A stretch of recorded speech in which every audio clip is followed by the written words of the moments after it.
సంకల్ప్ రెడ్డి దర్శకత్వంలో దగ్గుబాటి రానా హీరోగా నటించిన గాజీ సినిమా గత శుక్రవారం విడుదలై విమర్శకుల ప్రశంసలు అందుకుంటుంది. 1971 సంవత్సరంలో ఇండియా పాకిస్తాన్ యుద్ధ కథాంశంతో సాగి ఈ సినిమాలో రానా నేవీ ఆఫీసర్ అర్జున్గా అదరగొట్టారు. తెలుగు, తమిళం, హిందీ భాషల్లో రిలీజ్ అయిన ఈ సినిమా అన్ని వర్గాల ప్రజలను ఆకట్టుకుంటోంది. ఈ చిత్రాన్ని ఎప్పుడెప్పుడు చూద్దామా అని సూపర్ స్టార్ మహేష్ బాబు ఉన్నారు.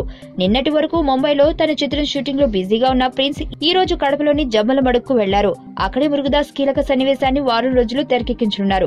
ఇలా తీరిక లేకుండా ఉన్న మహేష్ గాజీని ఏ భాషలో చూస్తే బాగుంటుందని ఆ చిత్ర సినిమాటోగ్రాఫర్ మదిని అడిగారంట. ఆ సంగతి అతనే ఓ ఇంటర్వ్యూలో చెప్పారు. గాజీ టాక్ విని నాకు మహేష్ ఫోన్ చేసి శుభాకాంక్షలు చెప్పారు. సినిమాను త్వరలోనే చూస్తాను, అయితే ఏ భాషలో చూస్తే మంచి ఫీలింగ్ వస్తుందని అడిగారు అని మది అన్నారు. అందుకు సమాధానంగా తాను తెలుగులో ఇది ప్రయోగాత్మక చిత్రం కాబట్టి తప్పకుండా తెలుగులోనే చూడమని సలహా ఇచ్చారని వివరించారు. మది శ్రీమంతుడు సినిమాలో డిఓపిగా పనిచేశారు. ఆ చొరవతోనే మహేష్ మదిని సలహా కోరారు. తోటి ఆర్టిస్టులతోనే కాకుండా టెక్నీషియన్లతోనూ ఎంతో క్లోజ్ గా మహేష్ ఉంటారు అనడానికి ఇది నిదర్శనం.